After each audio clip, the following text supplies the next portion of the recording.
Alright, we are here in the spot with... Master Fretz. Alright, so introduce yourself. Come on, Master come Fretz, my on. friend. Yeah, you know what? You know who I am. If you don't know, you're going to get to know by the end of the interview. Feel me? Man like Jack Mythos here, you know, my guy, you know. Sipping tea. So introduce yourself further, Fretz. Well, just me, myself and I, Master Fretz.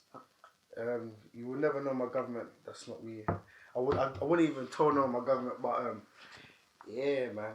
Background. Does anyone know your government name? Yeah. Yeah.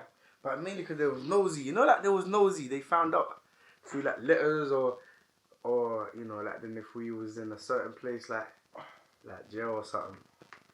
Yeah. You know how people talk as well. They love. I don't know what it is, but they love exposing stuff. Yeah, I know his name. Shut up, man. I think it's gonna happen if they found out your name, is it? Yeah. It's a bit like everyone though, isn't it? It's a bit like. But do you know what? Yeah. I want to be that celebrity or like the celebrities that everyone knows their music name, their stage name. Yeah. No one even cares about their name. I could look at like Lil Wayne.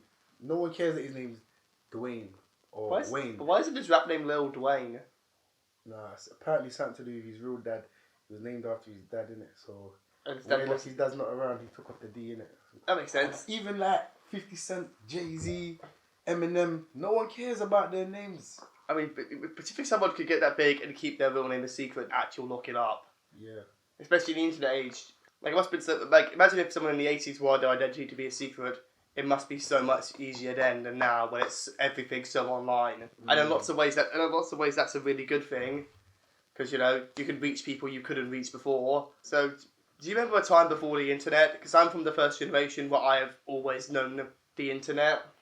What, like when it first came out? Yeah. Internet was so whack. I remember the internet when it first came out. Don't get me started with the internet when it first came out. I remember. Yeah, internet. What was this, early 2000s? Where was this? This was like when I was allowed to use internet properly. Was at school more time. Yeah, because we had internet at home, but it wasn't the same. So as time went on in school now, yeah, I remember it like it was mad. There's certain things you couldn't even go on. The internet was so slow. Schools, they have restricted internet, don't they? Restricted internet. And I remember at schools you'd always find the sites you could get around the restrictions on. This is what I'm gonna get into now. So I went to an all boys school, and I remember me and the man them always used to try to watch porn. Like it's mad. We try to get up, you know, like porn images and that. Sometimes it works, you know. Yeah. You always get the odd friend that knows how to work their way around the restrictions and the blockages and all of that. Yeah, or block sites, should I say? But yeah, I remember them time. It was funny. And then the teacher making phone hotspots. Huh? Yeah. What do you mean? That's what people did at my school. They used their mobile phone hotspot and then used the computer off the phone hotspot. Oh no! I see. Wait, like, how old are you, Jack? 22. Yeah. See. Okay, so there's a bit of an age gap. But remember Groove Shark? But we couldn't even we didn't even have phones that do that. Groove Shark, I don't remember that, but I remember, yeah, because talking like 2000 and like 2004. Yeah. Times, yeah. That was when I was first getting kid. I was always a very early adopter of the internet. I remember using the internet even as a very young kid. Is it? Like, I've just naturally always been very internet savvy. Jeez, but I remember the internet now is so much different. In some ways it's better, but in some ways it's worse because, you know, I kind of miss when it was more of a free range Wild West. It was like some kind of unconnected galaxy you could send yourself to, whereas now it's all owned by one thing. Yeah. So were you in secondary school when you became an artist, or when did end and where did Master Fretz start? Wait, just before I answer that, yeah, I just had a mad thought about the internet. So when we was trying to look at these rude sites and that, yeah, the teachers always come in because somehow they had what do you call it? Like looking over other people, looking at all the sites. But I don't know what it's called. I know when they could look at all the sites that are being looked at. Like moving like there was some spies. So like we was none the wise and then they used to come in. Especially women. It was never the male teachers, always the women. Excuse me, you shouldn't be looking at them sites. Why are you typing? And they used to tell us what we was typing in. We was typing in all sorts. But anyway, Was there any larger consequence or no? Like at my school, if No, Dad you get in had, trouble for that. Yeah. in my school, if Dad happened, there'd have been big consequences. It was kind of big still. It was kind of big to them. But yeah, so I became an artist at school. One of my eldest brothers sat me down and he goes, I want you to listen to this. So I was in his car. How old is your brother then at the time? That brother at the time would have been 24. Do you have siblings who are much older? Yeah, I was 13. Yeah. No, probably not even 13. I was about 12, 11, 12. Probably about 11 going into 12. And I remember he goes, yeah, I want you to listen to this. And it was Wiley and all of that, like Eskimo. He used to make Eskimo and that. And I was like, oh, this is hard. This is hard. That's when I got into wanting to do music. Oh, so you were into grime first? Yeah. And then a year after that, when I was 13, I started writing my own bars. I really thought you were going to say Wayne or someone like that there. I imagine that would be where you went into it. No, I've always listened to Lil Wayne. Always. But Lil Wayne, I didn't rap wasn't really like, no one wanted to, I'm not trying to say no one wanted to rap back then, but in my generation, and my people, no one really wanted to rap. Everyone wanted to do grime, garage, and you know what I mean? No one really wanted to do the hip hop thing. Like, it's only when we're older now, we're doing hip hop now. You know what I mean? Oh, so you just kind of shifted worlds then? Yeah. Yeah, because in the beginning, it was like grime was the main thing. So I remember when Wiley, Boy Better Know, Deep, all of them, Heartless Crew, all of them. You know what I mean? All of them groups there. It was all like, that was just the thing at the time. You get me? I mean, a lot of people, especially because I imagine this podcast will probably be listened to mainly by Americans, but think of it as hip hop first. But you say where you grew up, it was grime first. Yeah, grime first. But I've always listened to Lil Wayne. I listened to Lil Wayne since the 90s. I was just that kid. Yeah, because you said about, you thought it was Lil Wayne. The reason why it's not Lil Wayne, probably because I couldn't do rap. I remember I couldn't even rap. I tried it. Don't get me wrong, I can't rap. I can't rap. I think a lot of people go through that I can't rap phase and then they do actually rap. Like, yeah. I've done that exact thing. A few fairly big artists have said stuff like that. Because if it was America, like growing up, you would learn how to rap. But growing up in UK, you mainly have to do garage, and now it's drill now. And yeah, but you know what I mean? It's like I'm just from this era where like I've never thought of a time where rap didn't exist. Maybe obviously on the radio when I was a kid, it was this very limited set of quite poppy rap. But I've never thought of rap as a strange thing until I heard really more out there rap. I always thought of rap as just this, thing that exists. And out there rap doesn't mean obscure or mainstream rap per se. Yeah. Do you know what I mean? So as a rapper, what are your highest and lowest moments? What could have gone better? What could have gone worse? It's an interesting one, My lowest market. Let's go with the lowest moments. Yeah, let's get that out of the way. My voice, when it goes, man. It goes quick as well. What do you mean, like losing your voice? Yeah, I mean, I lose my voice very rapid, and that's because when I was young, I remember being in primary school, I used to hum and beatbox, and yeah, it was like I had an operation on my throat, on my voice box, because I don't even know what it was called, but I know that I had lumps on my voice box or whatever it was, and I had to laser them off. And ever since then, my voice ain't been the same. It goes quick. And plus, I used to beatbox in secondary school as well. Yeah. And then all the man we spit around. So even though I had the operation, I was still beatboxing. Yeah, I guess it's just working around it. Like another artist, he has a heart condition and he has to pre-prepare before he performs. Yeah. So his heart doesn't start beating too fast. So that could seriously fuck him up. What? That's a mother. So what, like, he can't do no cardio, he can't even run for the bus if he had to run a train or... Okay, I think it may be a beat if he was on stage for a long time. But he has to be really careful with his heart because it could go out. It's like a lot of people are willing to damage themselves. Like I know a visual artist who had one bad eye and and the up close drawing illustration is probably damaging his eye a lot. But he's willing to go through pain. Or you see like American football players, rugby players getting tackled brutally and they keep playing. Yeah, that's a mad thing as well. See, it's weird because I feel fine going in a battle or playing something online and knowing someone could say horrible things to me or about me. And that doesn't really faze me. But I could imagine myself saying horrible things about other people if I was put in that position. But I could never imagine being the giver or the receiver of physical violence. Okay. I could never imagine myself doing that in a judgmental way. Like there's stuff I've done that I'm not necessarily proud of, even though it wasn't that bad. But I can never imagine myself being in a situation where I'm gonna directly hurt someone. Yeah. Is there a reason for that, or? I don't know. It's just maybe I've just never been in that situation. Like I don't know. It's like I could never be a boxer or an MMA fighter, even if I learned how to do it. But I'm fine going and battling, which I don't even think I'm that great at, honestly, and getting people rip into me. I mean, we're all different. Like we're all. I mean, like we're all gifted at different things, innit? And you don't necessarily mean that you have to be gifted to be good at doing something. Like how are you with like battling or with criticism? Are you thick-skinned, or would you take criticism of your music to heart? No. I can take it. Don't get me wrong. But hey, I just kind of trip myself to care more about the people who are saying good things than bad things. I mean, there is no universally beloved musician. I mean, if the vast majority of people in like my niche were saying this is bad, maybe I would consider things a bit differently. But that's not how it goes. I'd say my niche generally likes me, or even if it's more divided, that's good, because who are the most iconic artists, including you get a lot of, I guess, very disposable mainstream music, but I guess people who are like big stars for a long time have something distinctive, even if that makes them much more divisive by nature. Yeah. I mean, saying that actually, another one of my lows is battle rap. I would love to battle rap, man. Cause I even see your battle rap thing. I even see it. Yeah, man. I didn't even know you did that. You never you didn't tell me that. I had to find out myself. I did a couple times. I didn't think I was that great at it. No, but you did it. But this is the thing. This is another one of my lows in music. I can't accept the whole mum cussing thing. I know it's a part of battle rap, man. That's the culture, innit? That's what you have to say. It's not the same if you're not dissing someone's mum or family member or dead relative and that. These are the things I can't suck up. Are you mad?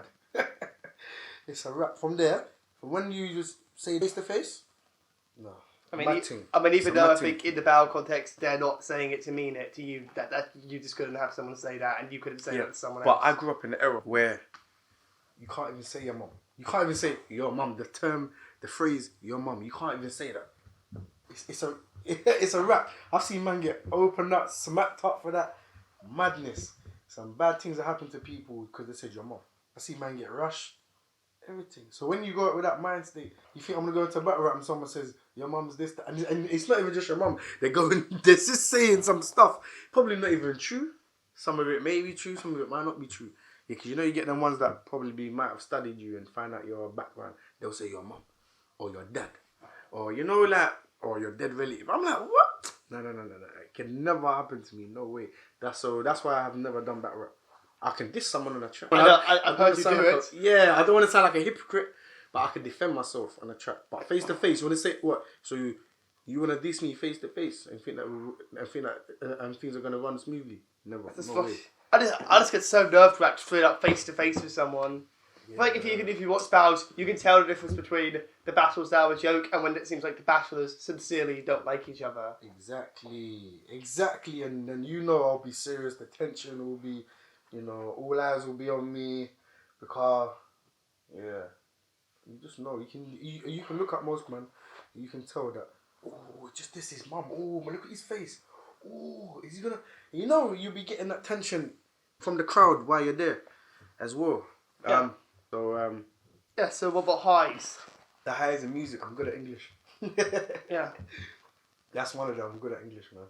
Yeah, I'm good at English too. I was naturally always really good at that. Yeah. Those are the only lessons at school I even really enjoyed. Yeah. And my teachers were not good teachers or nice teachers, but I just powered through it because I was so naturally good at it. Exactly. Naturally, innit? See? I wasn't the greatest, but I was good at it. And do you know what? Especially me being a naughty boy at school, I was well educated in that sense where I listened. I still listened. Probably didn't finish my work all the time, but I still listened. And English, England just... So the English just held on to that. So when I spit now, I spit different. I rap different. I've been on the edge of that cliff, seen what's fall to the bottom and ish. Slagging me off to my versions you diss. Tears running from your cheek to your lips, that burning your throat when you scream too much. Can't learn enough, you don't seem to love. Glare death in the eye and walked away. Was weak yesterday, but fought today. Licking the truth, I suck at the lies. Memorize all they cut like knives. I didn't change, you just never knew me. I stay the same, you just outgrew me. Days past turning into years, will remember you with silent tears. Stubborn, don't do what Simon says. Held on for years while you held on for days. Definitely breaking down language. So even just breaking down language terms, like terms authors use, terms literary analysis uses. So much of that just makes you think about things so much more. You think about, oh, what did this imagery mean? Yeah. If it was videos about other languages, and there was all these words that like we wouldn't think about. Like most people wouldn't even think about how they speak English or whatever their native language is, be it French, half Japanese, whatever. But when you think about it, you think about, oh, this is what English is, and there's some very specific things that apparently you'd be surprised exist in other languages or don't. Come on. Like a lot of languages actually do spell the words exactly how they're pronounced. Like spelling these. Spanish sometimes is like that, or Portuguese. I think one of the two is like that, isn't it? Yeah. Most languages, it's always written how it's pronounced. Yeah. But English is different. Yeah, English. Why is English? English is one of the hardest languages to learn. Yes and no. It's not the hardest language to learn. It's one of the hardest languages to master because of its specific to master. Certain words are the same, innit? Yeah. Like hair, and yeah. There's certain. It's more like there's sort of very specific rules to English that could seem a bit nonsensical if you are the speaker, which is why it can seem hard to master. Which is why you hear a lot of people speak broken English. Or one example is a woman from China who spoke almost fluent English would say "you're" instead of "you are." Like, being a man, I know you're. I'm not even laughing at it. I'm just saddening, but that's just how the voice makes sense. It's true, because I'm just deep in it now. It's mad. Can you speak other languages? A little bit. It's like I don't class it as speaking. You know when like everyone just knows the odd phrase like "how are you?" "Hey," "hi." Like mainly Spanish. I don't know why I favoured Spanish. I've been learning this fast. I kind of forgot when I need to get back on that. Yeah. Hola, I wish I learned it. Hola, mi lamo, Jack Mythos. What does that mean? Hola, mi lamo, Jack Mythos. Oh, hello. My name is Jack Mythos. Mi nombre es Jack Mythos. Gee, my name is Jack Mythos. Hey, come on. See, you understand that? I understand that. But yeah. See, but I can say the odd little words, but nothing like conversation like. I think it's just how you have to absorb it. And bear in mind, if you read like lyrics in other languages translated, how much has changed. That is hard. I wish I could do that. That's another load. I wish I could spit another language. Have you heard about like someone translated Macbeth into Klingon, like the language from Star Trek, and there's actually a performance of the entirety of Macbeth in Klingon. What? Like, because Macbeth of all things, you know. Yeah, because the Star Trek crew Paramount hired a linguist to make a real Klingon language, and then they've actually performed Macbeth in the official Klingon language with a stage production of them all dressed like Klingons performing Macbeth. Thou shalt thee and like that. Yeah, but performing it in the Klingon language. Do you know how it would sound? It'd be like wah, quack, quack, quack, quack. What? That's mad. How did the Klingon sound? How did the Klingon sound again? That's how the Klingon sound, isn't it? It was all growling. Can you imagine listening to that at night in pitch black? That's kind of scary still. Yeah, it's like actually with rap in other countries, it's kind of the question of do you rap in English or your own country's language? And it's the question of do you rap or sing in American accent or English accent? I don't like that, man. No, I'm not trying to diss no one. When people rap, especially when an Englishman raps, or British man raps, should I say, and they're coming out with American accent, it's annoying. It kind of depends for me. To me, there's this neutral accent and there's fake accent. Let's not cap right now. Imagine listening to American rap and they're coming out with British accent. It'd be weird. Exactly, it'll be weird. The same way I find it weird when we're doing American accents. It's like, especially singers do it. British singers do it. But I think they can get away with it more, innit? I just feel like when you sing, there's more of a natural accent change. Yeah. There is. It's kind of like... to me, you're not a serious artist in my eyes. If you're not as... I'm not even going to cap. You're not serious to me about your rapping music. It's not that you're not serious about music, but you're not serious about rapping if you have to use American accents. And I know people that do that. And I'm not trying to diss them, but it's just It's just a personal. But yeah, but it's like a lot of rappers in the north of England, some rappers in Scotland, Ireland, Wales could be rapping English. They rap like rap Yeah, London. they can't help it sometimes. They be rapping. Sometimes they can't help They it. be rapping London. But I like it though when you use a natural accent. Just use your accent. Yeah, I agree too. A fair amount of Australian rappers rap British Do they? because British rap sells more in Australia than American rap does. Is it? Jeez. Because we're closer, because culturally we're closer to Australia than Australia is closer to British culture than American culture overall. Have you seen the way they build their country? It looks like America. Yeah, That's what I don't get. It's mad, isn't it? just with the pop culture. Wow, that's hard. Yeah. So then there's an open door for us to branch out like this still. That's hard. Australians are big on grime. But Yeah. most places Even are grime. most places are big on grime and on UK boom bap. Apart from the States, it seems like But you don't hear American accent in grime though. no, very rarely. Exactly. It's originally a British genre, though. There's very few Americans in grime music in the first place. Yeah, but do you know what? British rap's been going out for years as well now. Let's just make it our own, innit? Don't stop. Imagine if I started rapping like Lil Wayne. Yeah. You'd be like, Fretz, man, you're trying to be Lil Wayne like that, man. You get me? Like, people even look at you like you're trying to be original. You lose credit, man. Especially from me. You lose credit. But are you not influenced by Lil Wayne? I'm influencing, but not by accent. Yeah. No way. He influenced me to tell the truth, but lyrically. Yeah. You know what I mean? So there's I words. mean, everyone has their preferred artist, I think. Yeah. I mean, Jadakiss, sorry to cut you, but Jadakiss will just say it. Jadakiss is lyrical. He's hard. He's lyrical, but he's not like too on the punchline every 2 seconds or metaphor every 2 seconds or simile every 2 seconds. He's more just say it direct how it is, isn't it? And but I'm not like that. I'm more like, just like you said, influenced by Lil Wayne. So it's definitely punchline after punchline, metaphor, simile after simile, and you know what I mean, and so on. Yeah, sorry, go on. Yeah, I think that's coming on my flex, like Inspired by the Arts that I do, very much just to go on this long form concept the entire song. Because that song I'm working on, pretty much every song on my project I'm working on, and on my last project, the project I released a couple of years ago. Yeah. Yeah. God, I released that project like 2-3 years ago. That's before lockdown. Time has flown now. But yeah, it's Is just that long it's been? 2-3 years since lockdown? maybe. Well, I released my project the year before lockdown. Jeez. Oh, what, the year prior to that? Yeah. Yeah, but I'm just saying, yeah, very much, yeah, the long form concept song where it's all part of some sort of narrative I'm telling. That's just kind of how I look into it. I'm trying to be weird and do a couple songs now, a bit more punchline-y as well, because I don't want to be known as one thing. Like, you don't want to be known as one thing. I like that, yeah, but you're trying to... Like obviously your album, like, the beats, even though it was all produced by Focus. So that thing you dropped late last year, was that your first official project? It was actually, because I've done so much projects. But you know when I say I've done projects, I never released them. Yeah. Never. And then in the end, they just get leaked out. Like, you just... See, Yeah, I put them on SoundCloud. I almost never record anything if I'm not going to release it.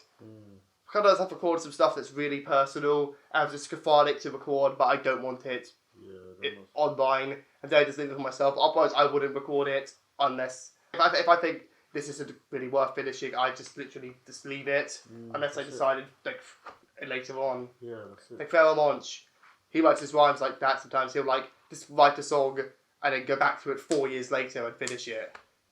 What? Yeah, Pharoah Monch. That's another thing. I can't stand that. So going off, I can't stand that. That'll do my head in. See, another high in music. I work fast. Yeah. I'm very quick because I tell the truth. Anything I do, I tell the truth. And you know the truth is, if you have to sit there and think about the truth, and you know it's not the truth. I've always believed you always sit and think about a lie because it's not the truth. Yeah. So you have to think about something that's not real. Like, you have to think about why you're late. You want to tell your boss why you coming late to work. You have to tell a lie. If it's a truth, you tell him, it will just come out quick. Yeah, but there's a lie and there's a story to me. I mean, your work rate, a lot of people around his work rate got me thinking, I really do need to get more stuff out. I mean, I work kind of slow because I'm very much like trying to make this whole elaborate concept. I look at it like... How slow are you talking though, Jack? You're not like my man, like once every 4 years, are you? No. I write my songs over the course of several months, but I'm working on multiple songs at once. It's more like I'm writing a book and I'm doing drafts of my book, or I'm doing different shots on my movie, and then eventually I get the right thing. Right. How often would you release something then? Like how? Because what I used to do is I would announce stuff and then and then it'd be half finished. I have to keep postponing imaginary release dates. And now I'm just like, this project's nearly done. I'm recording it all, getting it mixed and mastered, sorting the cover, and then announcing a release in a couple months, and then get some videos to promote it, and then start on the next thing. Just make sure I get release stuff, because it's like, you know, you don't want to put out too much, you don't want to put out too little, because sometimes it just gets saturated as well. Wait, is there such thing as too much? It depends. Music, I mean, it depends. In people have to have time to catch up and listen to all the stuff you put out. And again, that's what a true fan do. If you, I believe, the world is so big that some people's gonna listen to bits of your music that other people won't get to listen to, and then other people are gonna listen to bits of music that those other people won't be able to listen to. I feel like inherently, if you have any fan base, even a very small one, you just inherently have more because people are gonna keep listening to it. If you ask, well, anyone's a fan of releases a project and they don't like it, they're gonna probably give it a couple more goes normally if they're a big fan because it's their artist. Yeah. And there's stuff I've listened to once and like, I don't like that, then I've just come back to it later. What about your favourite artist? Does your favourite artist release a lot? Or? Yeah, Lupe releases a fair bit. Idea is my favourite underground artist. And you've listened to everything. Most of it. Most of it, isn't it? Sometimes I get places like Idea was my favourite underground artist. Idea is actually passed on, but I didn't know who he was when he died. Okay. I would have been like 8 or 9 when he died probably. Yeah, he had a fair few projects, but not that many. But like what I listened to is like all his albums. Yeah. They're pretty much fire. Okay. But they all took a long time to make, except for the ones that were like mainly improvising. Okay. Because to me it's like because you freestyle a lot too, don't you? Elaborate freestyle. Because you freestyle too, don't you? What is the one where it comes straight off your dome or just the style? Like improvised freestyle. Yeah. Like I do too, but I'd rarely put it on record. A lot of the time, that's my style, man. Like, yeah, I do too, but I wouldn't put it on record. But I'd only put it on record if I was going to get improvised music as well. Do you know what I mean? I feel like that's more of a show thing or like a spectacle thing. Yeah. Because to me, there's like the spectacle of it and the artistry. Like there's also spectacle, which is more like a sporting achievement or like an athletic achievement. Yeah. Like to me, being the fastest thing or the fastest rapper would be or the slowest rapper, I guess. Because that'd be a skill too. How slow can a rap be to still have a rhythm and be recognised as a rap? How slow do you reckon you could actually slow your tempo to? Or like slow jam, yeah, like R&B slow jam. Slow jam. Oh no, I guess you could like Gigs. Like Gigs has the very slow flow. Gigs got slow rap, but he's slow rap hits you though. Yeah, exactly. Hard, exactly. Cold, but it's still recognisable as rapping. Only the slowest tempo that the human brain would recognise as music is 33.4 BPM. What's that? Your beats per minute. Yeah, I know. No, we're not the BPM, but I'm talking. What sort of tune would that be? You recognise it? It'd be hard to say. Like that's how classical. That maybe. Well, very few classical is it's kind of say, but like that is the slowest thing, and very few music would be played at anything approaching that slow. Yeah. It's like the fastest a human's ever been recorded playing is about. Drum and bass, jungle. The fastest a human's been recorded, like physically playing, is about 250 BPM. Other electronic stuff can go up way higher. Like, have you heard it? Like, there's a thing called danger music, where they just deliberately turn it to the highest BPM possible, like in the thousands, and just add as much notes in, and it just sounds like a constant attack of sound. That is like... That's more like... That's not music. That goes into music as an art project more.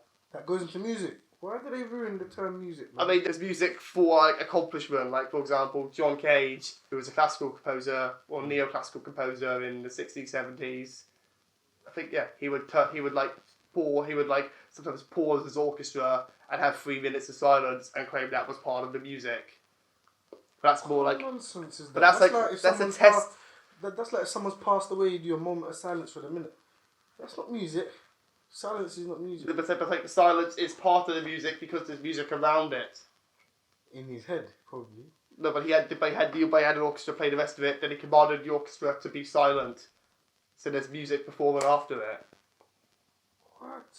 Well, imagine listening to a track, yeah, and they had 3 minutes of silence after 1 minute of it. You're gonna think that it's done, innit? You're gonna think, oh, well, let me skip the track then because there's nothing playing for 3 minutes. You think anyone's gonna sit there? The only way you sit and listen to it, if you look at the duration, if it's telling you the beginning and the end, and if you see the little cursor thing in the middle, where the silence is, yeah, given the point. That's the only way that you're gonna sit and listen, yeah, because you're gonna think, oh look, there's still a bit more. Okay.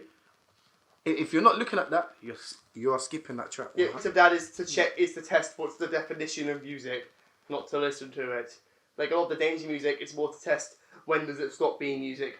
At what point is there too little or too much of something for it to stop being music? It stopped being music when you described it to me.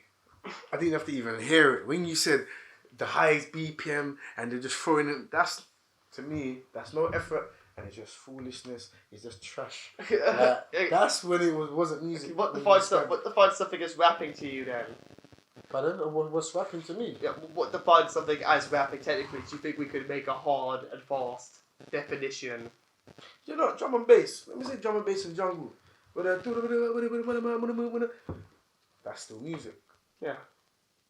I still class that as music. It may not be my type of music, but it's still music. Classical.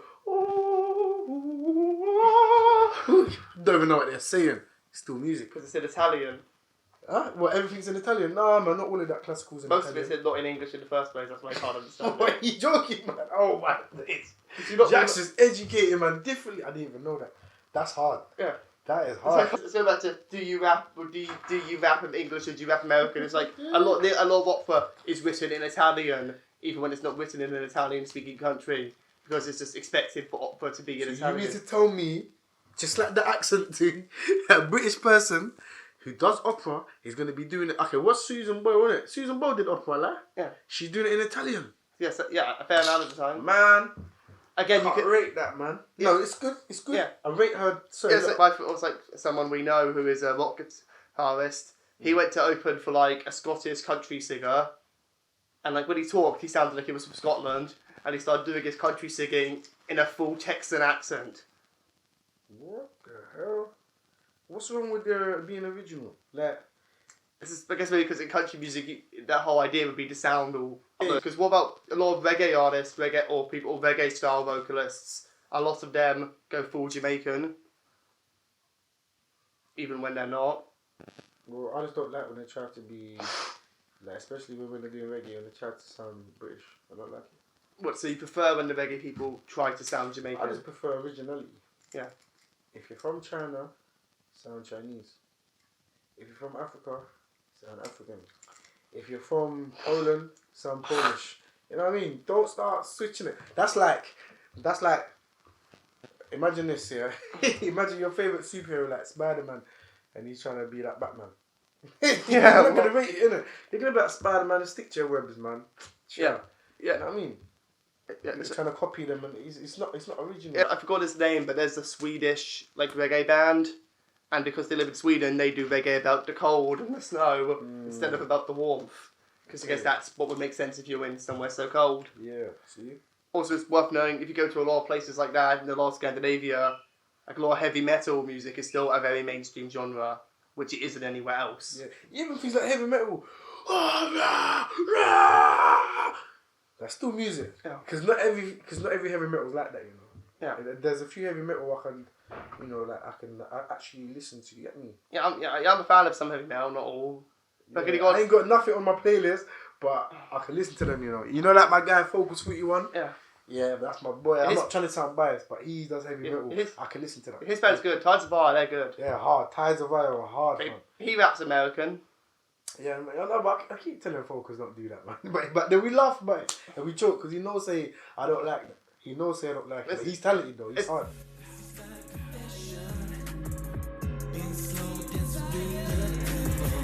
Cold heart with a bad intention. That girl is next level. This is my confession. Been slow dancing with the devil. Cold heart with a bad intention. That girl is next level. She don't wanna Netflix and chill. She wanna hot box some pills. Told her she fucked up for real. Her man will get jacked like Jill. We started from toy shops. From a hood you get boycott. We know who that boy shot. No comment on no cops.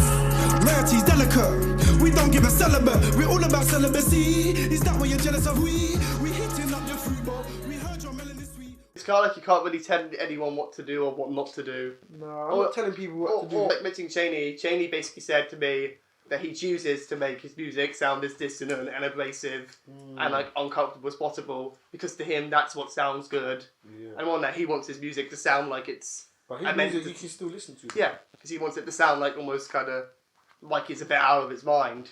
Yeah, that is if it's mad, it is, and that's not. And you need some stamina for that, because boy, the way they're licking them drums is mad.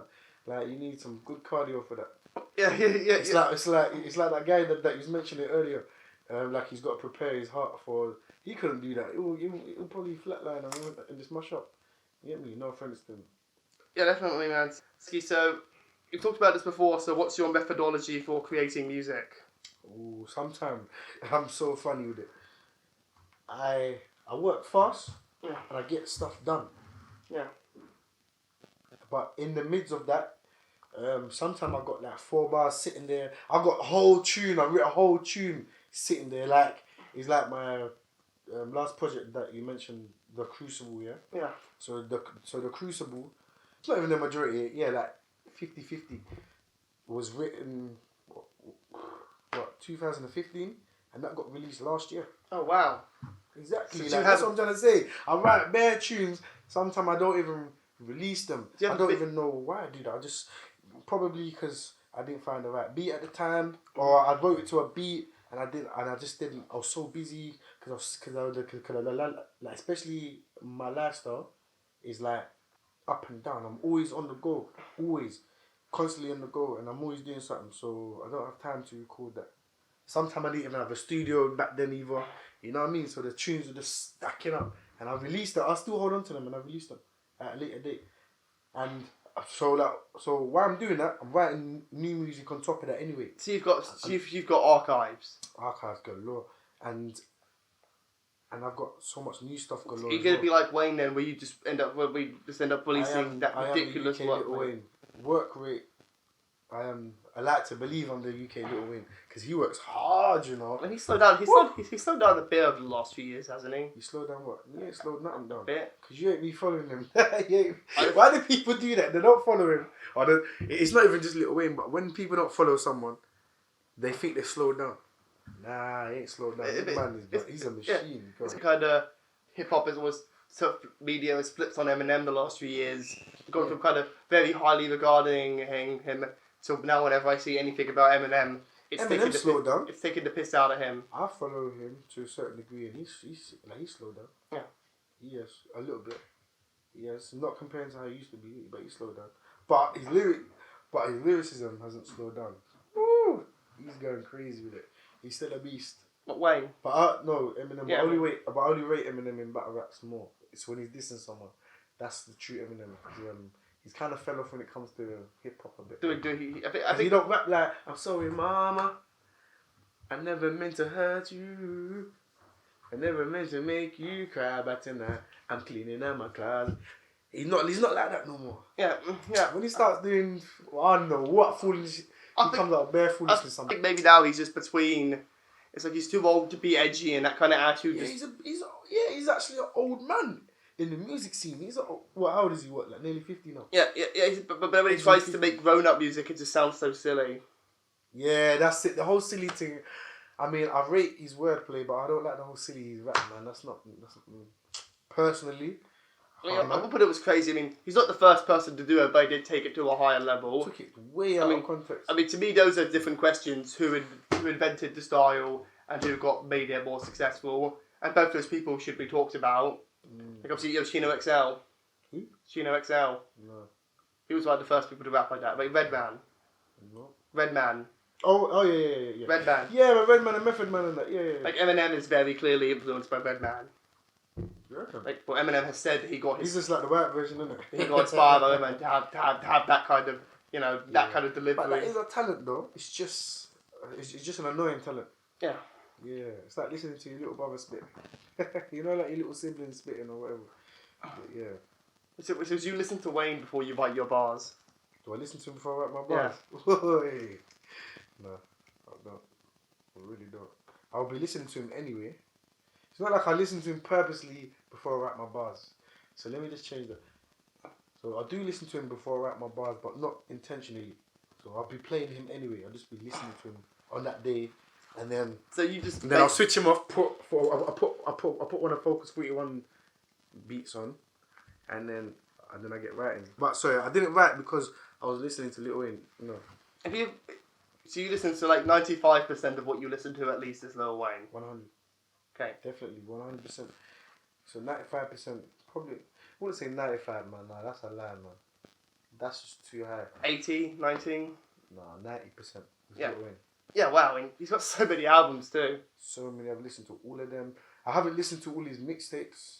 I've listened to them, but I ain't listened to them all the way through. I thought his mixtapes were thought to be not better. Not all of them. Not the old stuff anyway. I thought his mixtapes were thought to be better than his albums. Who told you that? That's why I've heard from a few people that his mixtapes were like his best stuff. That's just personal, isn't it? Or his mixtapes are more for when he does his best wordplay. I would listen to his mixtape more, personally, because he says what he can. He says what he wants because it's his tune. He remixes it in the way he wants to, in the way that he shuts it down because he knows that person he's remixing is hard. Lil Wayne knows they're hard, but Lil Wayne wants to just do his own thing. I mean, a fair few people get known as like the remix killer or the having the sick guest verse that takes the spot away. Yeah. But then that artist catalog isn't necessarily the most respected solo. Every celebrity that's big in the game, and I say big in the game, whether you're an actor, musician, sportsman, they rate Lil Wayne. They rate his talent high. So anyway, but his albums are hard anyways. Lil Wayne's just worked with so many people. He's worked with most people. And I always believe now, I've come to the stage, if he hasn't worked with you, you don't rate you. You get me? I'm just one of the people you don't rate, obviously. 11 years they've been chasing. 11 years of my patience. 11 years in them cages. 11 years they have taken. 11 years they've been chasing. 11 years of my patience.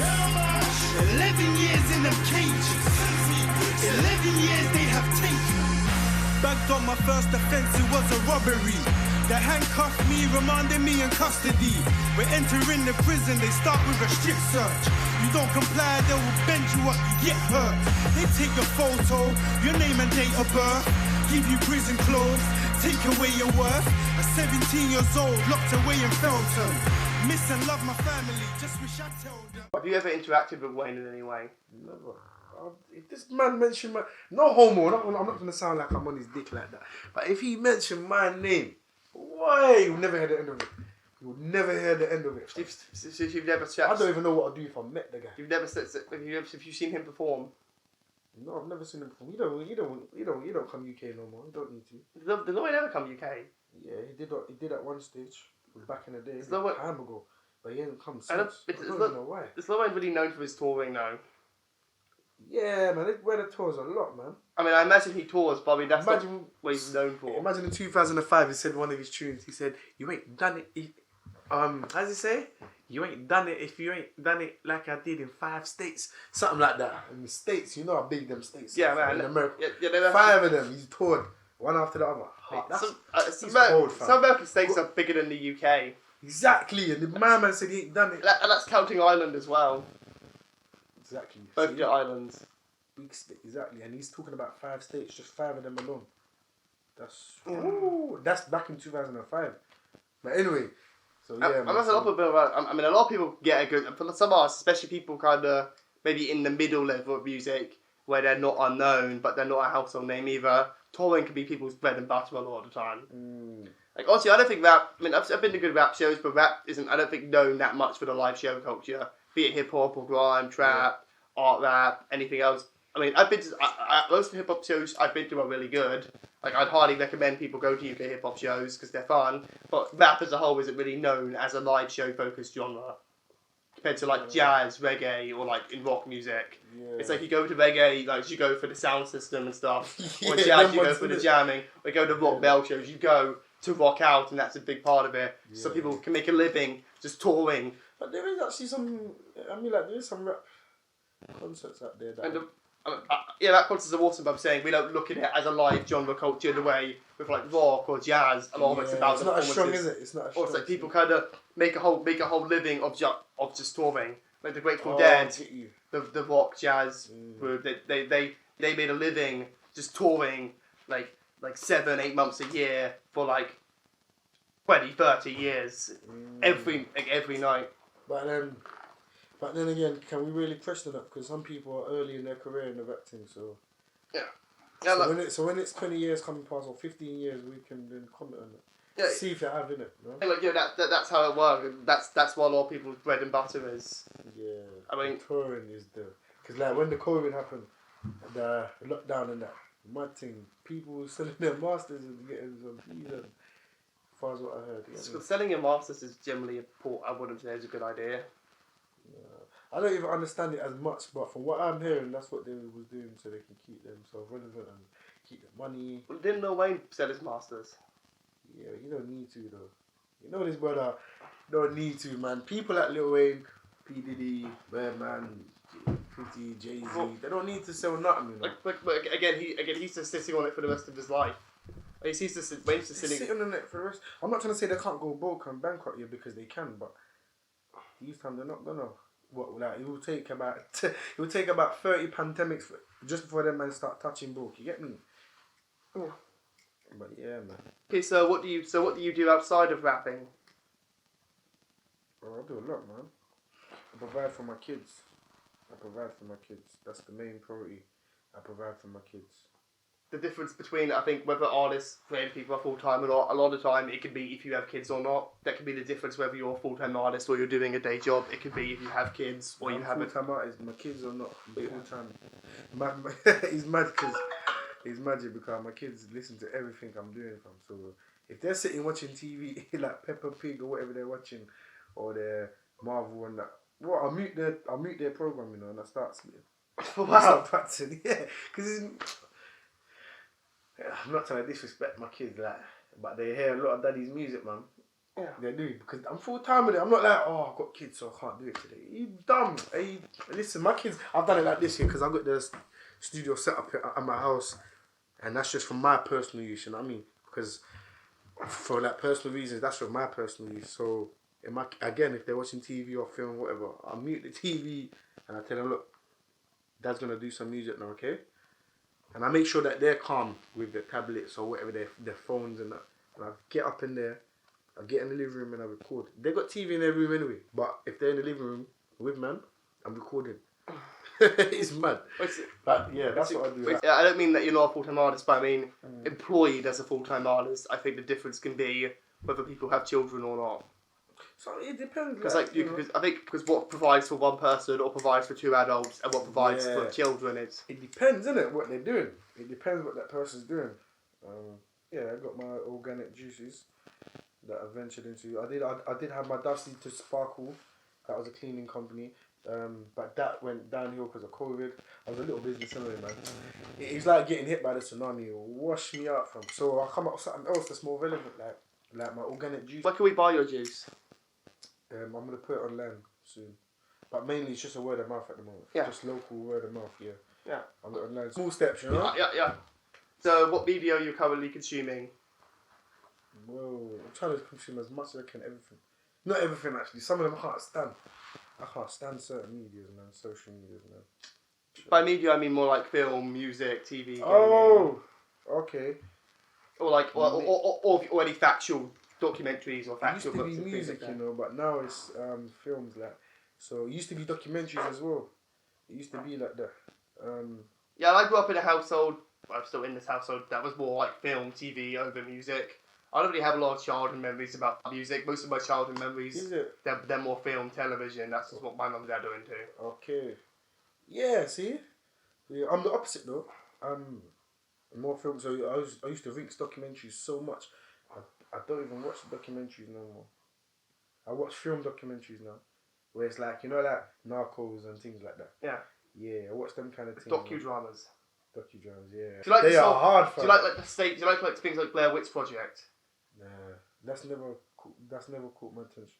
I don't even think it's scary either. Have you seen Europa Report? That's another similar. I don't think that's scary either. You're like Europa Report with like the found footage and they're from the space planet. Come on, man. That's a good movie, man. Come on, man. I do like my sci-fi, but it's not. That's not. I like scary stuff, innit? Like proper things that you think that's gonna happen, Like you see when you watch a film, you think it's gonna happen after that. I'm like, Yeah. I like them sort of things. But no, what else do I like? Documentaries. We were discussing Squid Games off camera earlier. Yeah, Squid Game is hard. My kind of violence. Now violence, yeah. When it comes to violence, things like Squid Game, things like seen like Old Boy? Have you seen Old Yes. Have you seen Right. Lady Vengeance? Boy? Lady Vengeance. Same director as Old Boy. No, It's- I don't think I have. But things like And, no, and First, he did another one called First. That's a vampire movie. no, vampires. I don't really rate them. You know, I don't really rate all that, man. It's not the same violence. I like realistic violence. So like the film Yeah, that's good. Red 1 and 2. Spy films, especially if you want to talk about that subject, like because I know spies they get cracking with the violence, the whole torture thing. Yeah, It's man. mad. Hey, what else? Peaky Blinders. The Peaky Blinders, that's a 20s thing, isn't it? Yeah, like 1920s. Yeah. Yeah. Have you, But it's violent, isn't it? have you seen Altered Carbon? Yeah, Altered Carbon's hard. Like, yeah, you know, like I like my sci-fi. Like, That's- Altered Carbon's yeah. hard. That's violent as well, you know. Yeah, that's a good one. Have you seen Daredevil, the Netflix show? No, what the show of it? No, Yeah. I've seen the film. No, the show of it's way better. That's Is got, it? that's got some nice, that's got some good brutal violence in there. Because Daredevil was a superhero, but he's just fighting crime in Hell's Is he as Kitchen. violent as Deadpool? Doesn't kill people, but he still gets pretty grimy in there. Is it? You don't kill. Okay. Probably work on that, but that's a bit. Yeah. I never thought of that, to be honest. Do you think superheroes should be killers?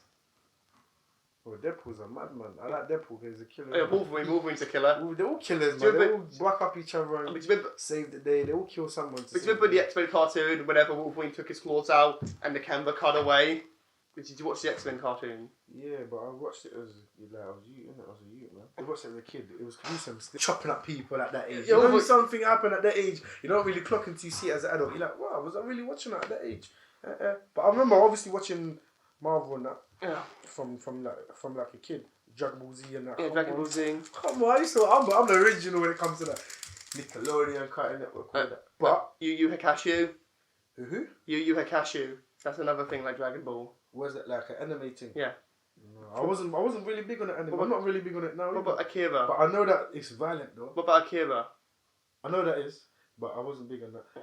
I watched that anime film because remember, like I got older brothers in it, so they used to bring manga home. Hey, manga. There was sex in there, violence. This was in the 90s. Last one I think we watched Ghost in the Shell. Yeah, that's so good. They're the live action remake and they fucked it up. Did they? Yeah. With Oh. Scarlett Johansson. Okay, I didn't know that was based on the manga thing because I see that, you know. I haven't watched it, but I see the cover of it. Yeah, I like don't know. Cowboy Bebop, another anime that got an American remake. I haven't seen it, so I'm not going to I've comment on seen that. it, yeah. Have you seen Cowboy Bebop? I've seen mad anime where it's just sex, violence. Yeah, it's all pretty crazy. That's it. I see the last anime I watched was Altered Carbon, the cartoon series. Yeah, that's not Japanese though, is it? Yeah, it must be. Of course it is. That's hard. Sick. If it's sick, if it's Japanese, they don't. No one else makes cartoons like that. I'm telling you. French. Do they make good cartoons? Yeah, Like the that? French make amazing cartoons. Do they? Actually, Ultimask, the song we're both on together. Oh, video- is that where you got it from? I made that from a French cartoon. I chopped. You kept that on the low. still. I've seen that movie on it. It's called. I completely forgot what the hell it's called, but yeah, I remember watching that. And I'm gonna have to watch it only because we featured on if you it. see the Fantastic Planet, the old cartoon movie where they're on where it's like the humans are now tiny after an apocalypse and they're all fighting each other. That's a French thing from the 70s. Yeah. Well, you know Madlib, the beat maker, jazz hip hop beat maker. One of his albums is like supposed to be played as a soundtrack to that. Okay. But Doom, MF Doom, No, who wore like the I'm Doctor Doom. I'm gonna sound so mad here, man. I'm so limited in what I listen to, and to what I've heard. That's fair enough, man. I've been through different sources. I wish I wasn't, but I'm just like that now. I'm setting my way when it comes to music now. Oh. If Lil Wayne dies, I'm doomed. But I got the Mandem. I listen to the Mandem.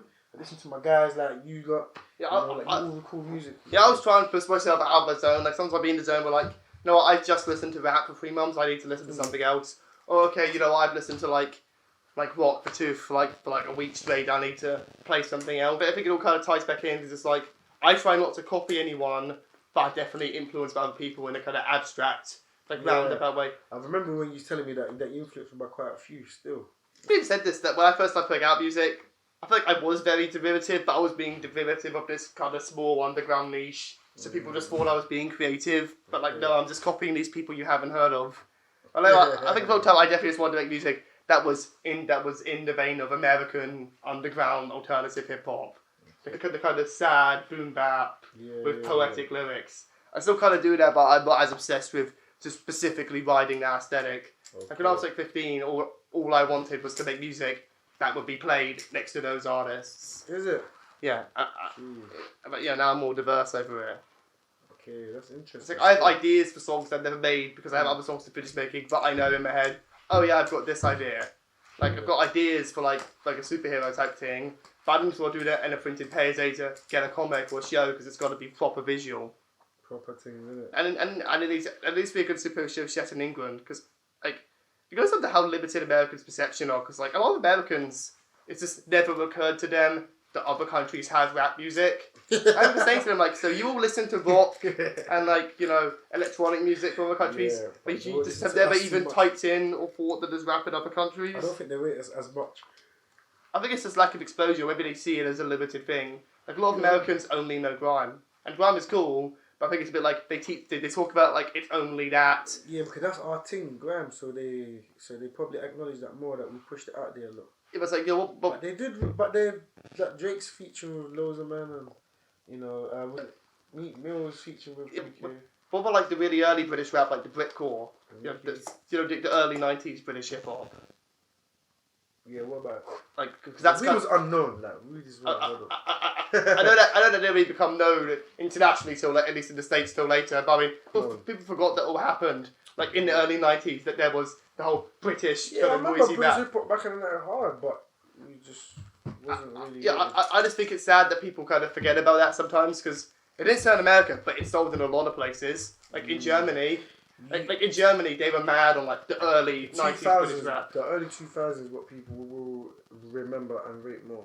Yeah, I think that's the British rap. Yeah, I think maybe that's because it moved into the internet era. Yeah, that's so solid in that. In the early 90s, Chuck D from Public Enemy and Ice-T both tried to sign UK people, like the early Britcore people, and it fell through for various reasons. You know, had Public Enemy put out this official brand. But actually, Public Enemy, are you familiar with Public Enemy stuff? Am I familiar with it? Yeah. If you play it, I'll be able to sing along. Yeah. But Public Enemy. I'm about to name Public Enemy have a few UK collabs actually. Today. It's the early generation, so they sound like American. Okay. Like Moni Love. She's English. She works with like Public Enemy. No, I didn't even know that. Klashnikov. Yeah, Klashnikov is dope. Dope, innit? Yeah. Yeah, but he's underrated though. Yeah. Came with that American style, but he did it properly. He kept it original. Terra Firma. Well, Black Rose. Black Rose is hard. Yeah. Oh yeah, like what's the one? Paradise. I wouldn't know their names. But Murder. Kick down your door like Jumanji. Hard. I like he said something kind of like a kids show thing, and then he said he's gonna stab you down. Hey, what about Kaiser? Kaiser, who raps with Klashnikov. It's more of one of them ones. Skinny Man. Skinny Man's hard. Yeah, He's another one. See. These people need to be blown in America. He's hard. It's when Skinny Man's an icon, and Skinny Man's he raps properly though. Skinny Man's an icon. I guess Skinny Man keeps his icon going off the one record. We had the one record, and he keeps going off that. Okay, yeah, he's hard though. Chester P, Farmer G, Task Force. You look at him like, Fretz, you should know this. No. You don't ring no bells, you know. And the UK as well, yeah. Yeah. No. I'm trying to think of someone else really obvious now, just because that's slipping my mind. Yeah, it basically goes all over the place, but then you can tell me all the names in grime. But it's kind of weird, they exist in the same places, like the same geographic spots, but they moved further apart for a long time until recently when they're syncing up. It's like when I talk to international people who are into UK music, or UK rap, they're like, yeah, grime, UK hip hop, road rap, drill, trip hop, it's all just one thing. Okay. Or like the whole label for trip hop, you know, bands like Massive Attack, Portishead. They kind of rock. You always do this with like, you always throw names and then I'm like, no, Jack, I don't even know, you know. The kind of, you know. Yeah, I'm not trying to sound ignorant. You probably know this music if you heard it, you know, that kind of dark, rocky hip hop with singing. No. You've seen House? House, the TV show. No. There was no. Oh, what, the TV? Yeah. House is hard. You know the song from House? No. The theme song. If you play the theme song. That's like a trip hop song. But yeah, trip hop. Okay. I mean, trip hop would say a lot of people. in the subgenre have criticised the trip hop label because they were kind of trying to remove it from hip hop, mainly because it didn't have rapping and because it was a whiter genre, honestly. And some people didn't like how they felt like they were being taken away when they wanted to be seen as hip hop. No, man. Right, there's no real. So I'm gonna show you. Like, there's a tune that Focus sampled, but he didn't really sample it in depth like that. Must mean like he looped it. Yeah, looped kind of thing. So we can't use it because it's not fully sampled in it. But is it? You see all that dark? What does he call it? Trip hop. Yeah, trip hop. Is it like this? Let me show you. Wait. I'll get up the right song. I'll get the correct one. Wall on a minute. It's kind of like, I mean, I don't consider grime to be different hip hop, but I'd say grime is definitely influenced by hip hop, like it's influenced by dance music. Like there's other things that are influenced by hip hop that move much further away. Or influenced by hip hop that move further away, or like new metal, like Linkin Park, Korn, those kind of bands. Okay. Korn Korn were big back in the day, innit? Yeah, like Korn. I never listened to them, but they were big. But Korn had a sort of rap influence to their music, but their music mainly appeal is not rap, and the rap influences are definitely present, but that's not necessarily the main thing they're known for. Like Gorillaz. Gorillaz was hard. Yeah. I think it's this one. Yeah, it's this one. Is it this the sort of music that you're on about? Yeah, because I like this one. Kinda. Now wait till the guy starts spitting.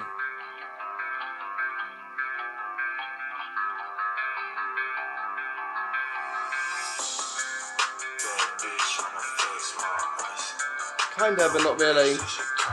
Okay, I think that was hard. It took me a while to go onto that, but I like it, you know. That's good, man. A few times people have like sent beats along and been like, thought it was trash, and they said to someone, and that's the beat they really want to use. Like, you know, like Knife Wonder. Yeah, Night Thunder's hard. Yeah, These are even I got my black boxes to Night Thunder's beats. Still. It's like hard. It's like Knife Wonder produced a beat for one of Destiny's Child's albums, and that was one of his. He said that was one of the least favorite beats he ever made. But then that was the one Beyonce wanted. What is it? Who is it? The one with Destiny's Child. I don't remember what it's called. Knife Wonder was crazy. Also, other than Squid Games, what other kind of films? So other than films, are you playing games or doing anything else lately? Yeah, man, I'm a gamer. Always been a gamer from back in the day. I remember games like, hey, remember games. I remember when the first console I personally had, that was personal, like that I got, that was not that I owned, but I shared with my little brother and I shared with all the brothers, all of them. That was official, yeah, because I went with them to get it in Thurrock. I'll never forget that, and picked it up. It was the Nintendo 64. Oh yeah. Obviously, I played SNES and all of that, and Sega Mega Drive are cool, but Nintendo 64. That was when my career started as a gamer. Like Nintendo 64 is when it went off. I remember. That was such a step up. That not just then, but all the consoles and mods then now such a level in the technology. Hard things like GoldenEye, Mario Kart. If you was busting out them games back then, you're an original gamer. You get me? If you wasn't, I don't know. If you're telling me about Banjo-Kazooie and that, I don't want to know, man. You don't like Banjo-Kazooie? Nah, it's not really a game like that, is it? It's just like it's not a game. It's not like it's like saying Crash Bandicoot and all of that.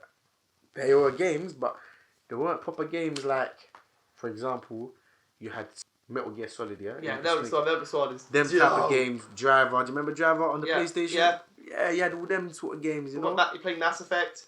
No. That's a bit newer. Mass Effect is dope. Is it new? Newer. What you are? Okay, what kind of year? Oh yeah, because we're like 10 years age gap in it, so it's like everything's like. Hey, what about the Fallout games? Yeah, Fallout.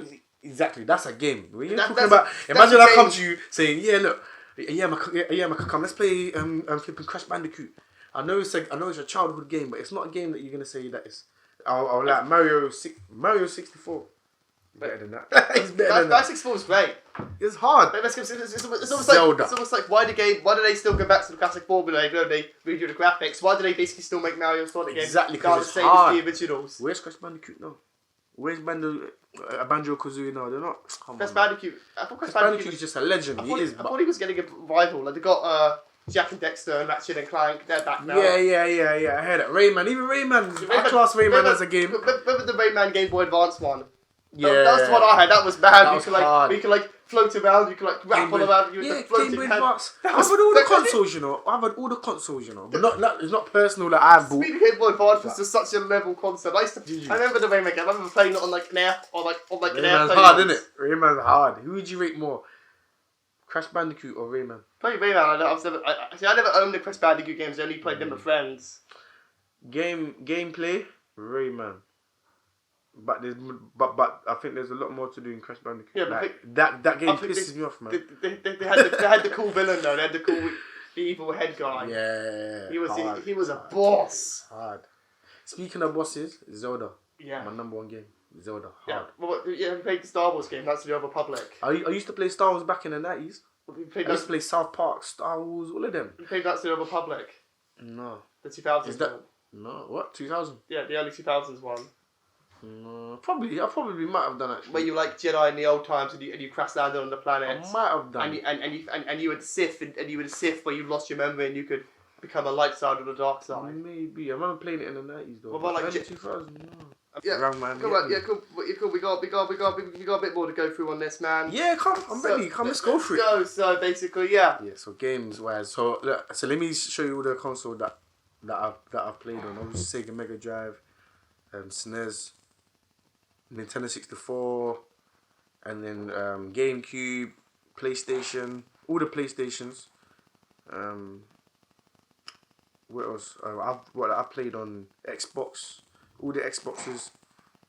I've played on all the Game Boys, so Game Boy Advance, Game Boy Color, just Nintendo Game Boy. All of them, man, all of them. Oh, what consoles do you have now? Or do your kids have a console? Yeah, my kids have consoles as well. They got the Nintendo Switch. So they got the latest Switch out, and they got the PlayStation.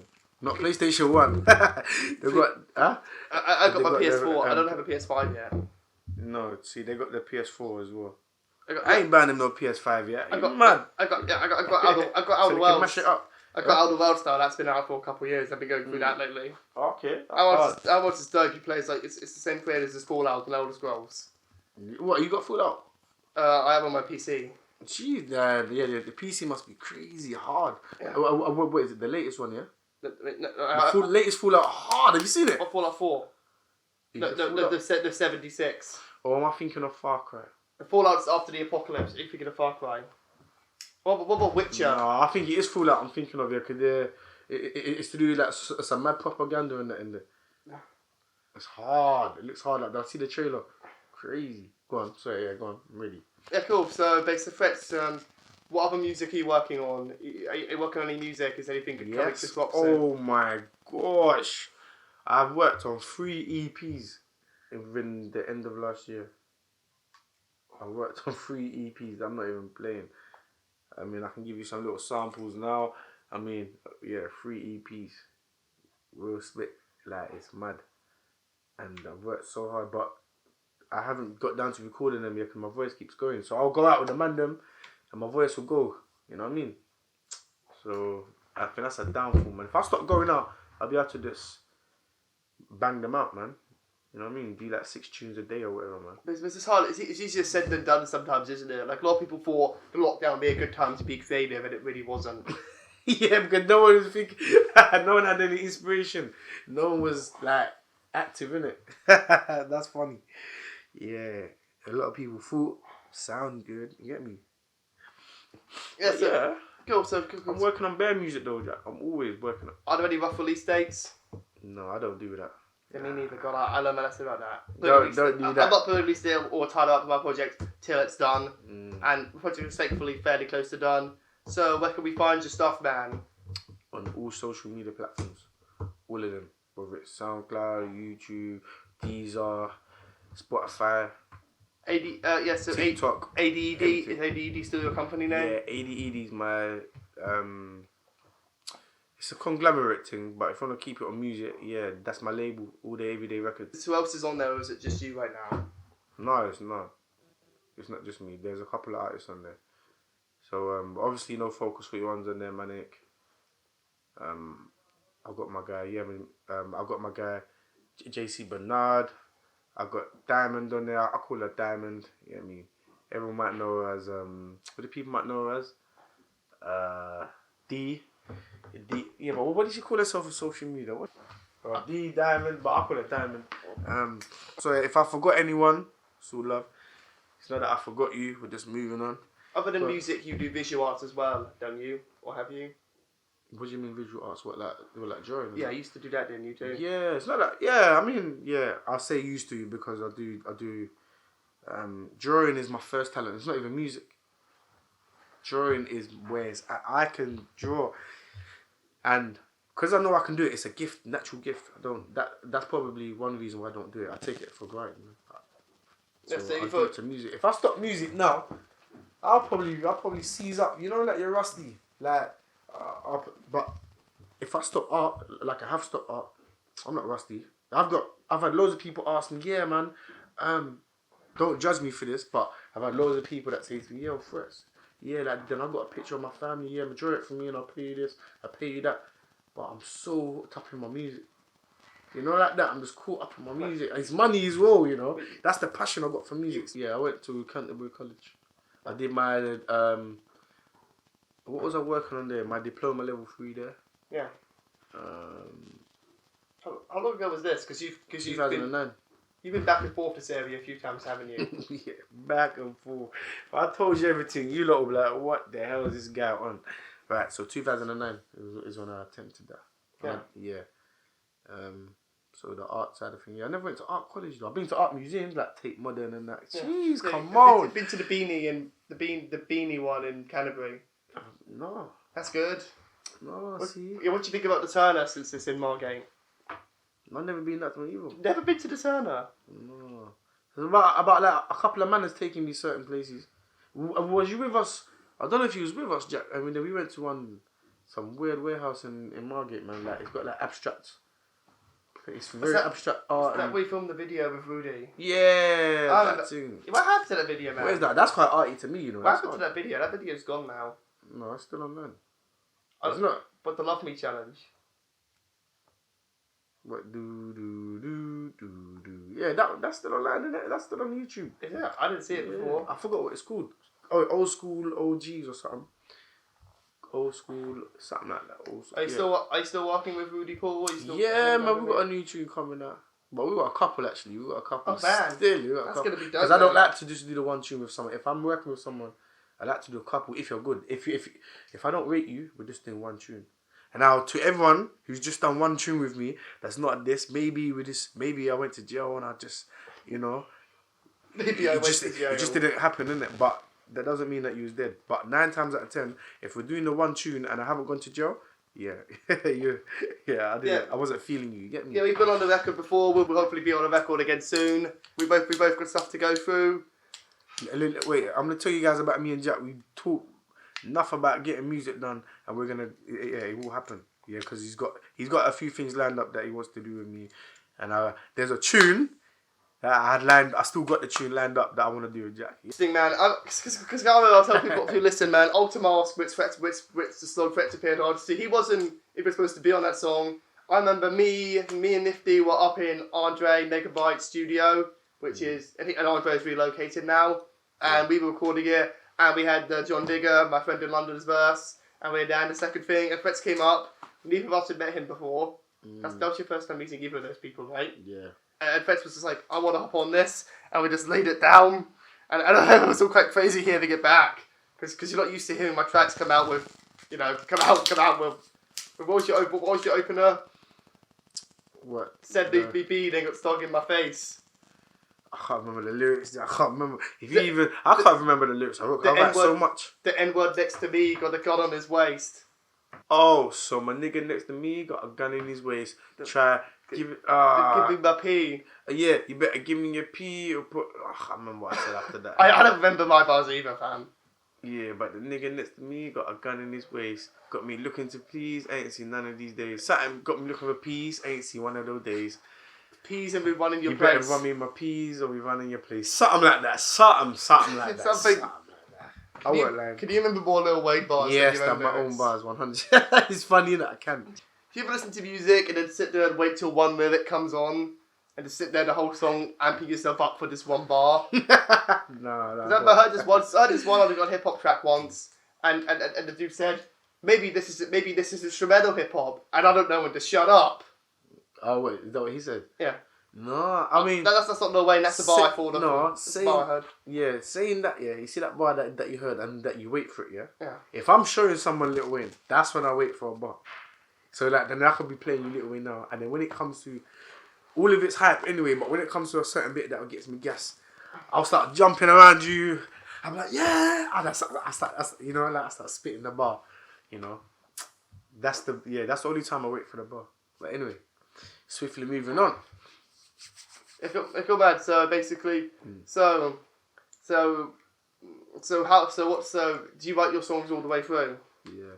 Well, like I said, I do the odd thing where like I write like 4 bar, leave it. I can write a 16, leave it, and then I actually focus on something that I want to record. Do you write your raps as a set of lyrics, or do you write them when you write them? Do you already know when the flow and stuff's gonna be, or do you know? No, I don't always know the flow. No, man.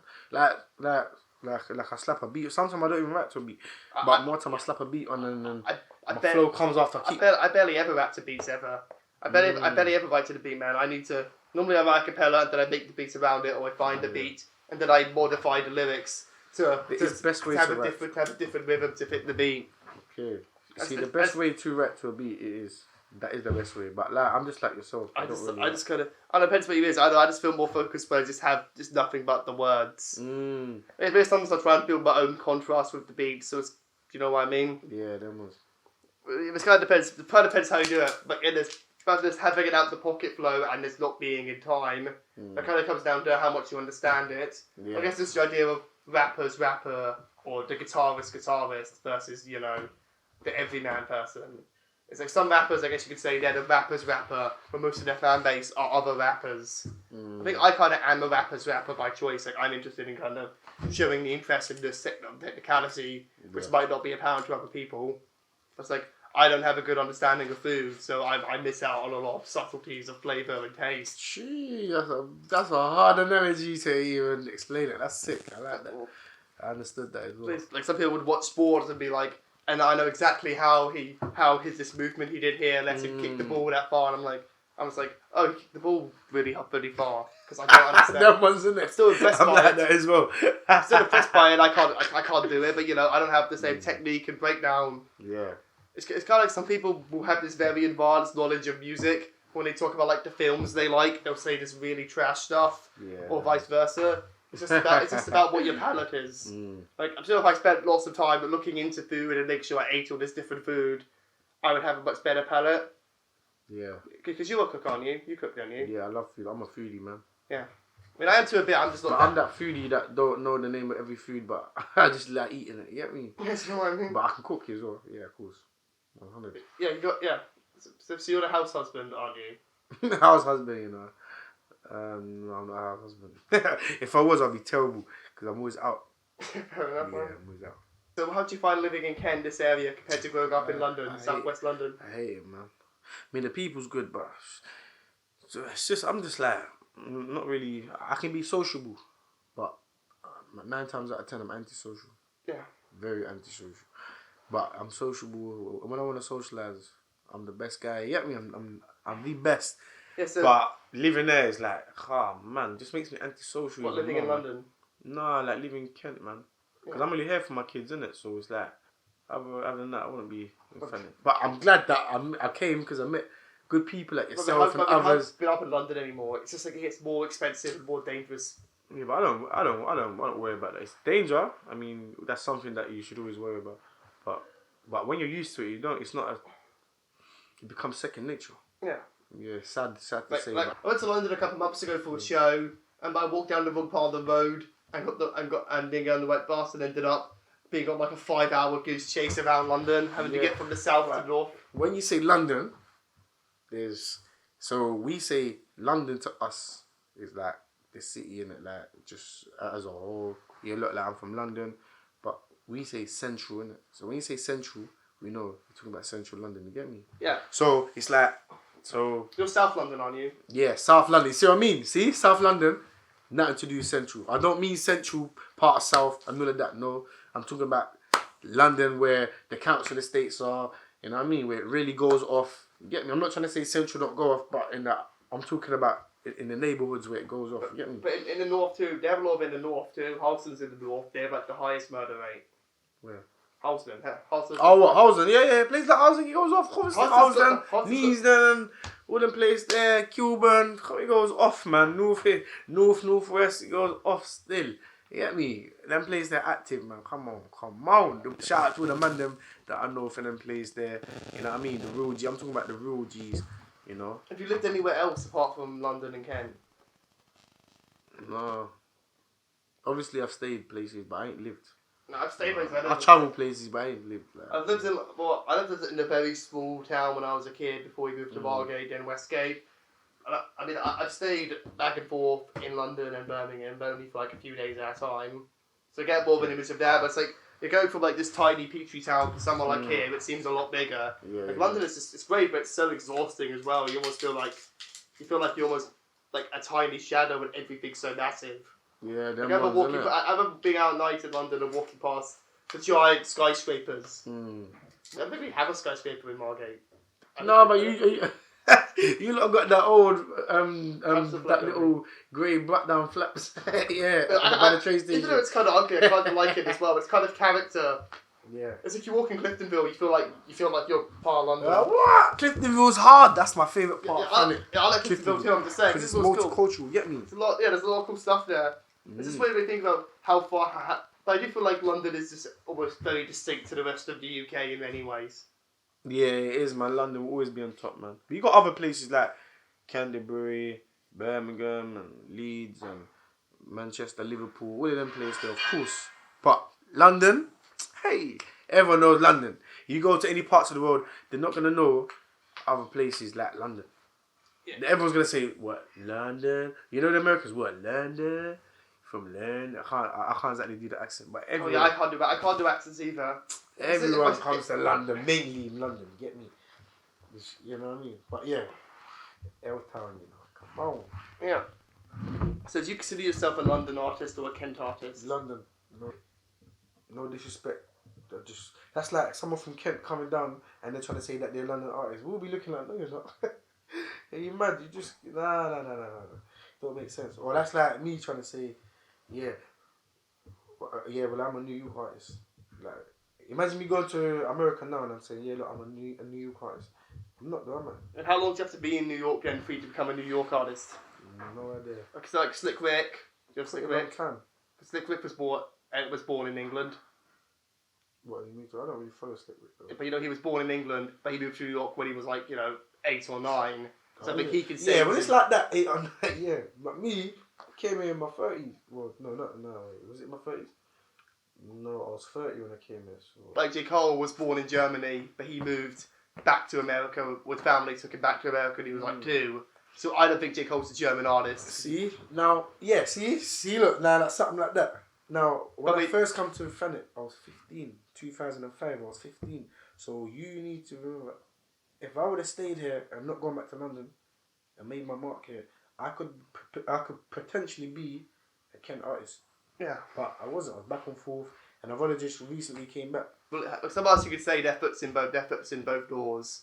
Like some artists you could say they have a equally valid career in multiple places. Yeah. Like some artists, for example, who release music in multiple languages, have an English language career released with a British or American or Canadian label, and have completely separate releases in Spanish or French or Japanese or whatever. You could say they are representing both.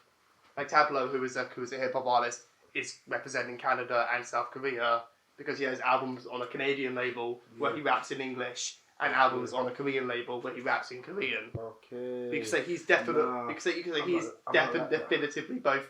I'm not like that because I feel like I'm taking away. Not like I'm taking away anyone's shine here because all the people I know in Thanet that are musicians, they're hard. You get me? Like they're serious talent. That's their platform. Like you're from Kent, you're from Thanet. That's you in it. Like that's for them to shine. I'm not gonna beg it and start jumping on their wave, and try to be like them and try to claim that I'm from the same I feel like where you're from seems like a kind of a thing in hip hop. Like you represent where you're from, 100. and that's not even to say as I'm much. screaming Woolwich, Thamesmead, wherever I'm at.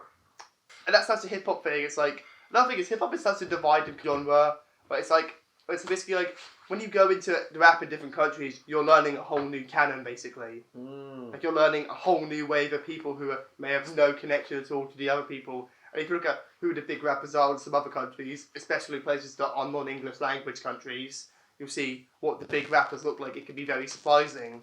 Yeah, It's very surprising to see the biggest underground rappers in Korea are ex-lawyers and bankers who wear suits.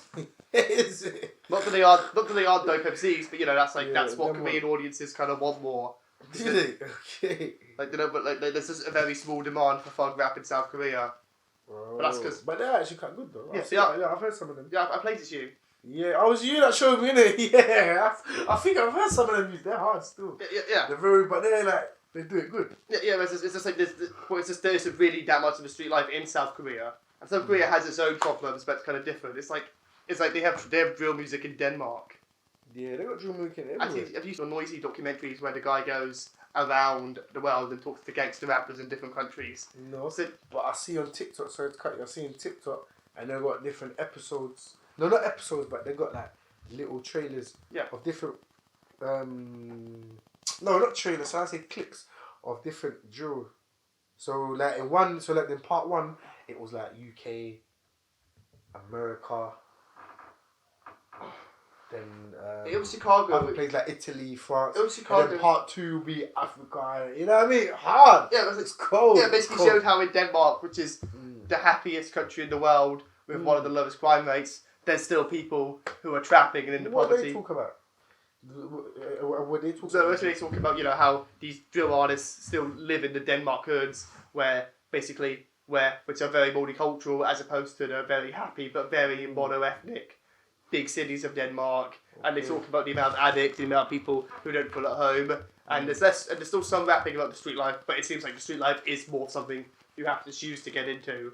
Yeah. And it's not to say I'm not going to judge people if they make that choice. Like people should be allowed to go back if they've proven they've redeemed themselves. Okay. It's like there's still problems. Like the street life is a lot more minimal in a lot of Scandinavian countries as well. It still exists, but like there's other things you need to rally about. Like being poor in Scandinavia is much better than being poor in England or being poor in the States. But there's still other things to rap about. Like for example, how Sweden has a much higher standard of living than the UK, but it's much more racist, much more homophobic, much more misogynist. Mad thing. That's peak. Yeah. Imagine rapping about that. Yes, it's kind of like people got to rap about different things, and again, there's the question of how much of the industry, how much do you rap in English or do you rap in your own language? Well, there's people in Wales, particularly North Wales, who've done whole Welsh language rap albums. That's hard though. Yeah. See, I respect that originality. I mean, it kind of limits your audience, but that gives you a bigger push in that demographic. And you get into something like, let's say, if we're, like the Basque region in France, where they speak Basque, which is a different language to French, pretty much, and a lot of people, unless they're planning to leave the area, can only communicate in Basque, even though it's a very limited worldwide view compared to rapping in mainline French, which is spoken in many countries.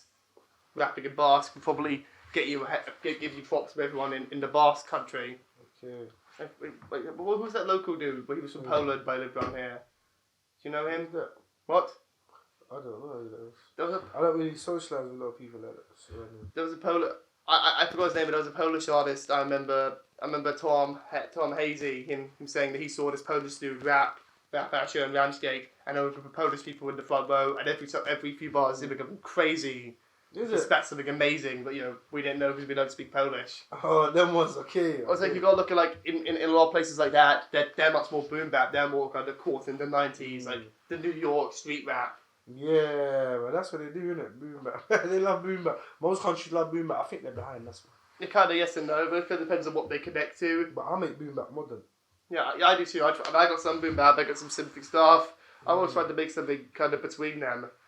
Like Ill Mind. You know Ill Mind, producer, American producer. He calls his style. You know about Ill Will? I've heard of Ill Will too. Yeah. Lars says something about Ill Will, doesn't he? Peace to my man Ill Will. I can't remember. Yep. Ill Mind. Yeah, Ill Mind. He calls his style boom trap. So it's got boom bap and trap elements to the drums. It's hard. And it's You guys see all kinds of crazy stuff. Like yeah, man. I think we're running a bit low on content, man. So, do you have any more closing stuff to say? I got bare stuff. I can talk for England, man. I can talk for the world. But, Yeah, me too, man. But what do you guys want to know? It would be better, you know, like if people was asking me questions as well. Like if there was. Bring you back on when this has more of an audience, and we can do a Q&A one as well. Yes, the one. Before we sign off, let us know what you're doing. What right now? What you're doing with your career, with your artistry, what's coming soon. Yeah, so like I said, I got the 3 EPs coming. So 3 like the number. yeah, so I got one with me and my guy Manic called White Dreams. That's coming. Yeah. And then I've got one with me and well, obviously Focus 41 is gonna be on everything because he's the only one who makes my beats now. I patterned it like that. You get me? Man, G. So then the other 2. So it's focused like your the other 2 called again? Huh? So it's focused like your Dre. Yeah, he does everything, man. Or like your machine. Or like your Manny Fresh. He's my Manny Fresh, and he's my. What else did Dre do though? Dr. Dre. Well, I swear he just made beats as well. That's what I said because obviously he's the producer behind him. But let's just say Manny Fresh. I like Manny Fresh more.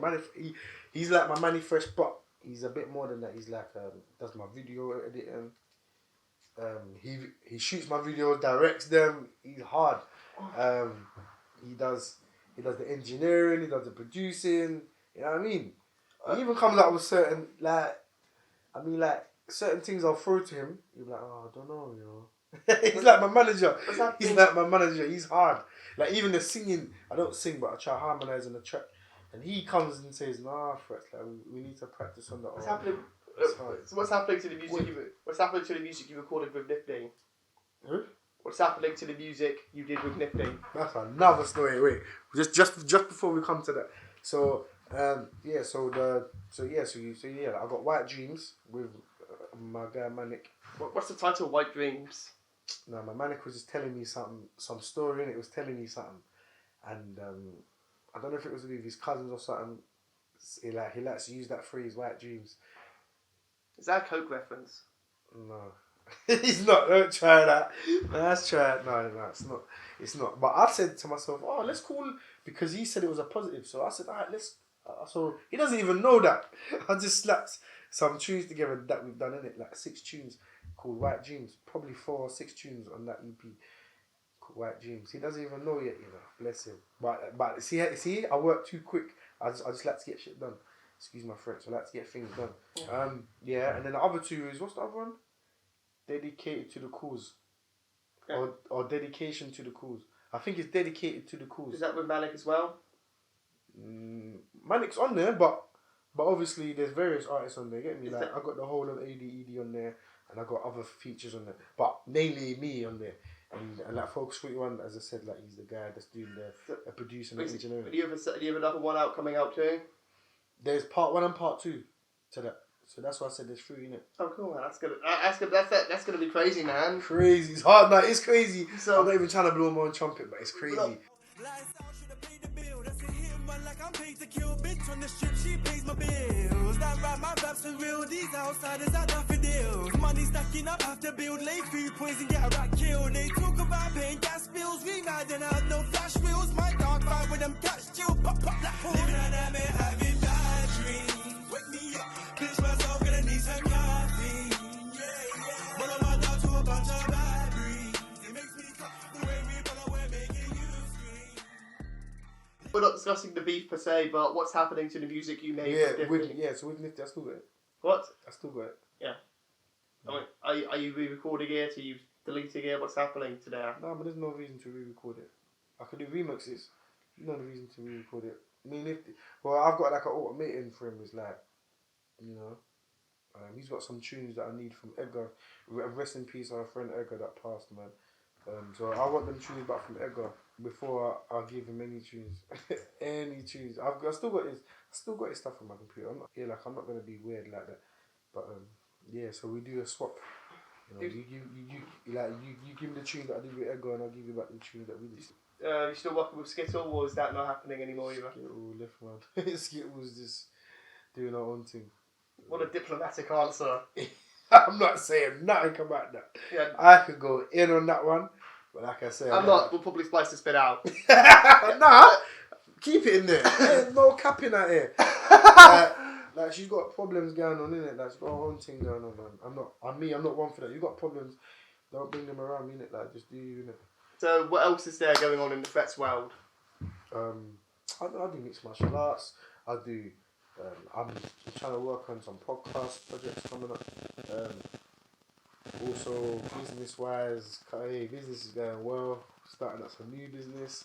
Not the organic juice, but I tell you that no. Yeah, legit business, obviously.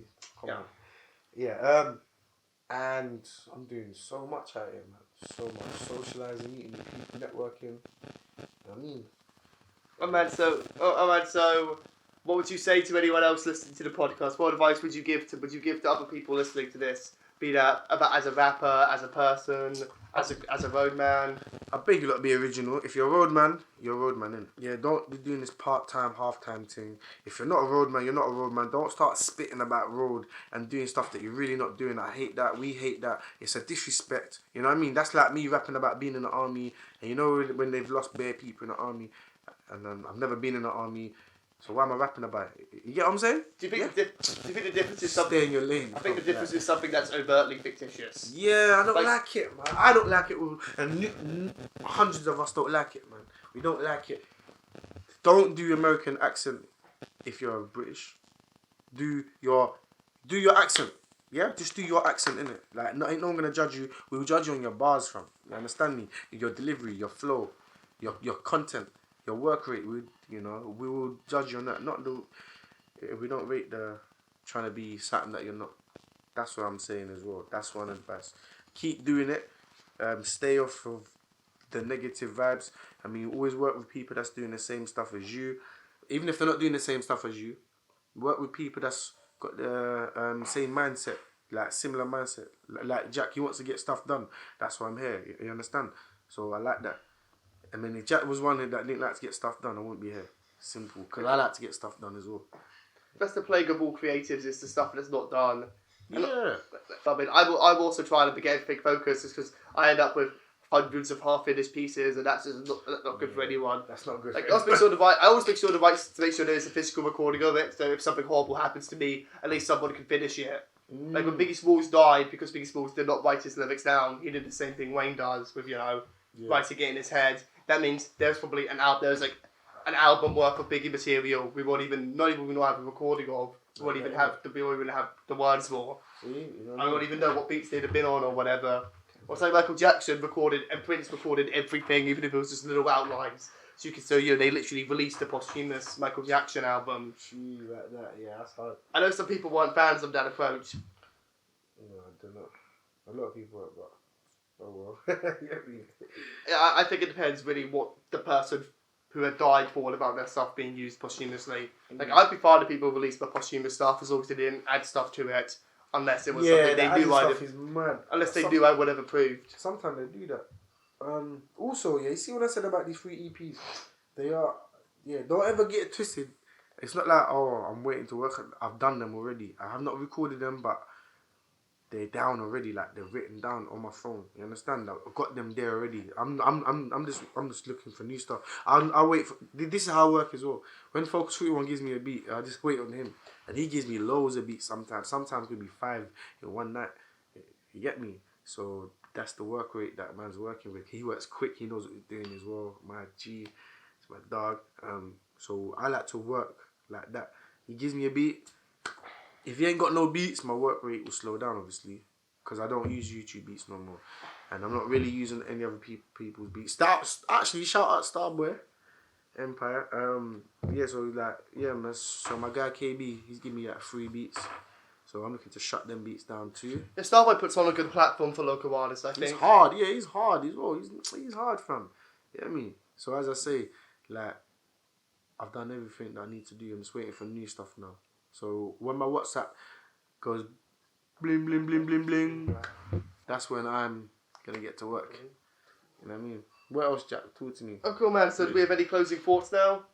Yeah, man. Like I said, stay original, stay safe. You know what I mean? Peace and love, 100. Come on. Master Fretz.